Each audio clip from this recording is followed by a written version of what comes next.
first there's figuring out what exactly I want a product to be.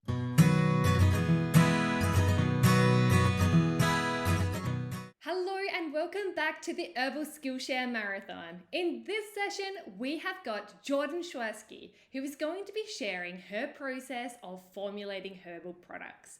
She really draws back the curtain on the way that she brainstorms which type of herb she wants to put inside her products, and how she goes through the process of deciding what goes where, what quantities are going to be used in her formulations, and even a little bit around the products and the actual packaging of those products. So that whole process of formulating and getting the products out into market. So Jordyn, I'll hand it over to you to share your skill. So if we're talking just in the realm of creating a new product, that also is definitely a months long process and a multi-step process.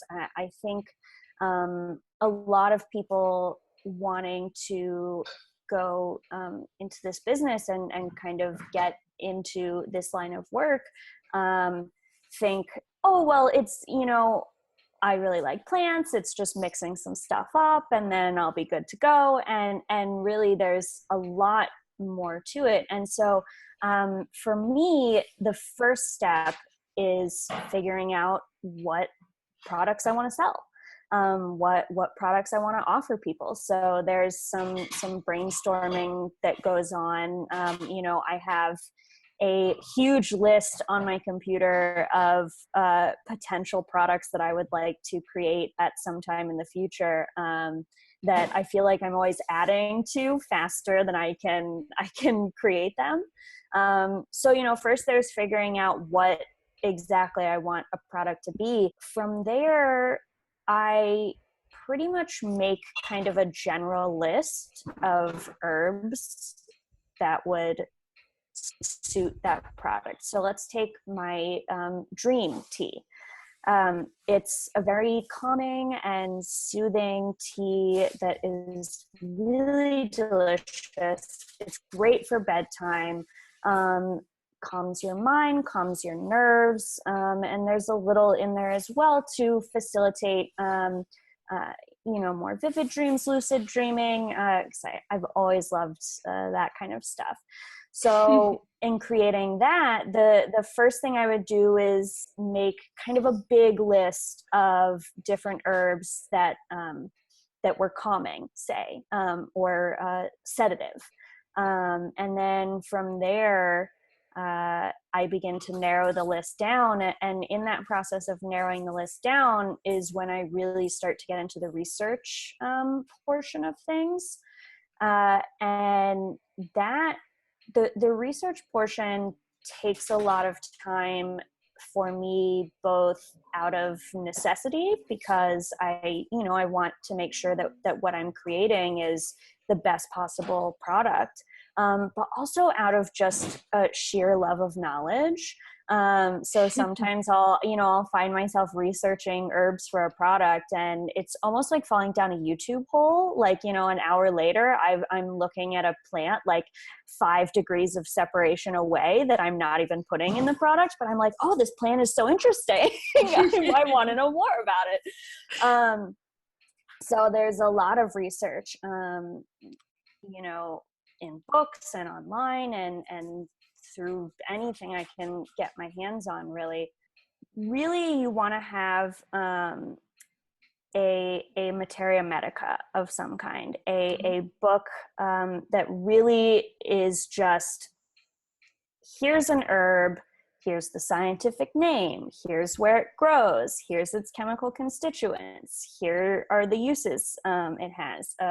Greaves Herbal, which is available in 2 volumes, is probably one of the better known materia medicas out there. It's one that I use, and I also use a website. I'm sure many people have heard of the Herbal Academy. It's a really excellent online school for herbalism, and they have a separate website called the Herbarium.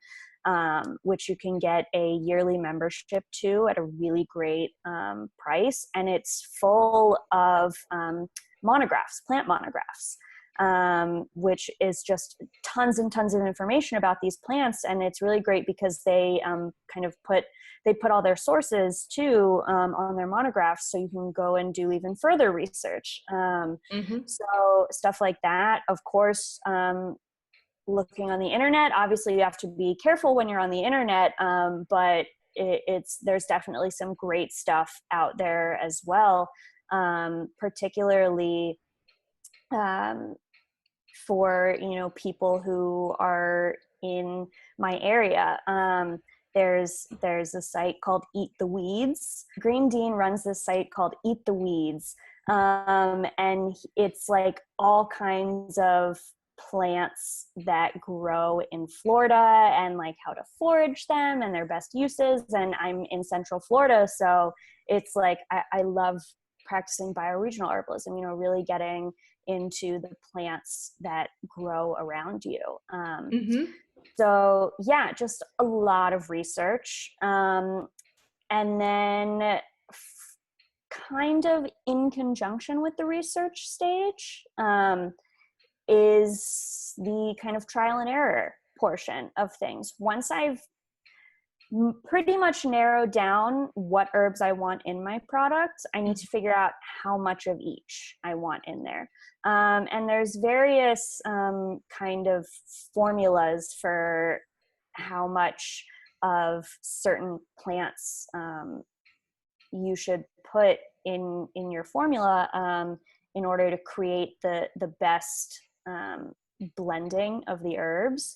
So I kind of come up with a basic plan of, I want 8 parts of this herb and 3 parts of that herb and half a part of this herb, and from there I'll start making teas. And I'll just, I'll start decocting herbs and oils if I'm making a skincare product. I practice slow herbalism, so when I'm making a final product, I will let the herbs macerate for 4 weeks, 6 weeks, 8 weeks.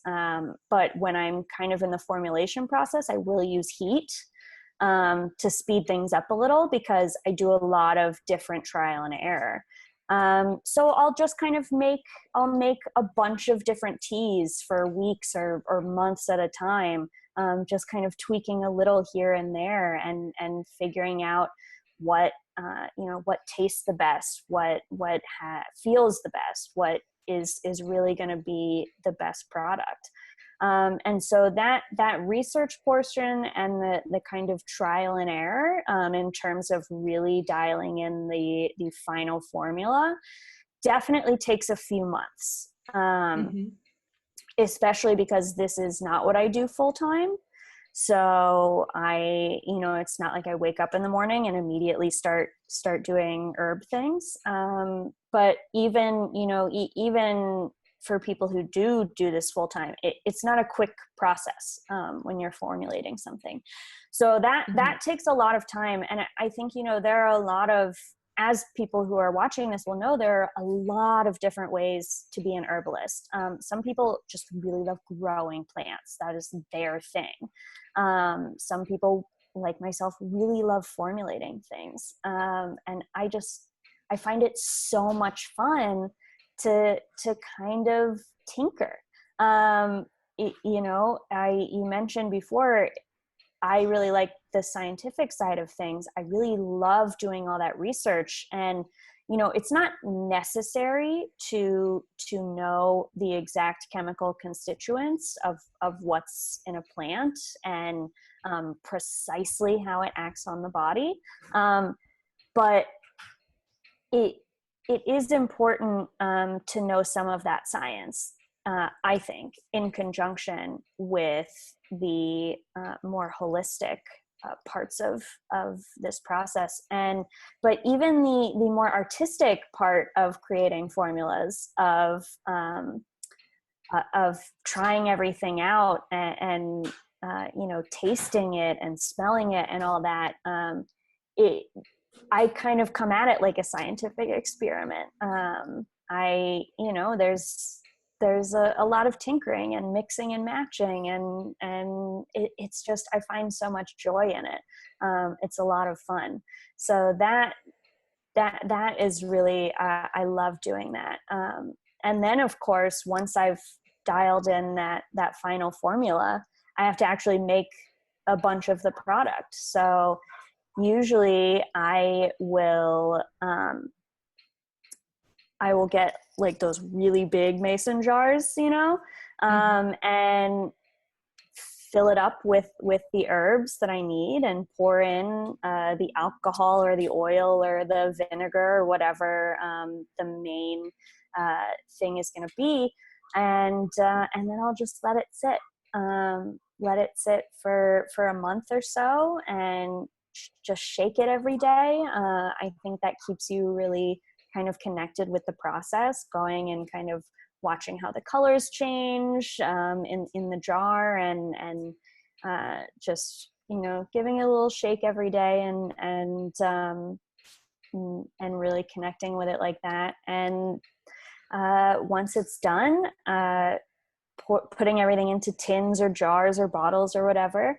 And then of course I also, as I mentioned before, I create the labels for all my products myself as well. So once I create an initial design for, say, a 1 ounce bottle, then it's easy to create the designs for all my other 1 ounce bottles, because I just kind of replace the title of the product, and there you have it. But so I got to get the labels all set up. I send them off to a printer, and then they arrive. I have to figure out pricing, which kind of gets into that more businessy side.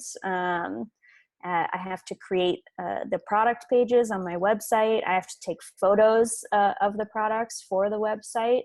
But once all of that is done, then it's ready to go. But yeah, definitely the bulk of it is spent on the creation of these new products. It's a lot of fun. I like it. Some things are a little easier than others. It's one thing if you're creating a nice tea for before bed. It's another if you're creating like a liver cleanse. That gets into a little more specific, especially in terms of herbal energetics and the energetics of the person who is wanting to take this product. And so that depends too on what exactly it is you're making. Even here in the US, where there isn't really much regulation, it's really hard to navigate legalese and government speak. And while a lot of time went into creating products to be available before launching my shop, a lot of other time went into researching what I could and couldn't say. And so I spent a lot of time on the FDA's website. I kind of did a lot of Googling of just like trying to find other, like herbal creators or soap makers or things like that who had kind of broken it down on their blogs to be a little more helpful, and even to trying to decipher which pages on the FDA's website apply to what you're making, because they really don't make it easy to understand what they're talking about. But yeah, there are definitely resources out there to help you. If you're in the US, I would recommend going to the FDA's website. That I don't think you should do this without looking at the FDA's website. You'll probably spend a little more time there than anywhere else, but you really do need to, once you kind of look at the legalese, and all the government speak long enough, you can start to kind of figure out what they're saying. I know this is not helpful, but I just did so much Googling and had like 50 different tabs open, and was just kind of trying to see like, this is helpful, this is not helpful, this isn't, whatever. And I just kind of went from there. There's not really a quick and easy way to get it done. It's one of those things where you really just have to, if you really want to know I mean, it's one of those things where you have to put the work in. There are some businesses out there, like consulting businesses, that you can hire to basically evaluate your whole website and your labels and all that stuff to see if you are in compliance or not. So that is an option as well. If you wanted to basically pay someone else to evaluate your business and help you get fully in compliance, that is a route that you can go as well. But yeah, you're either going to be investing your money or your time, if you want to do it right. You know, at the beginning, it does kind of seem like it's never, like you're never going to be able to get to a point where you know what you're doing and you know enough to start your business and launch your products and everything. But I would really just say, like, just put the time in and hang in there. Like it can seem really intimidating and really exhausting, but if you put the time in, you will get there. I totally recommend finding that group or finding other groups of like-minded people who you can go to for advice, or even to just bounce ideas off of, or just for support, to kind of check in every once in a while and see, like, hey, how's it going? Because when you have kind of other people to hold you accountable, that also gives you a little bit of the kick you need to get things done.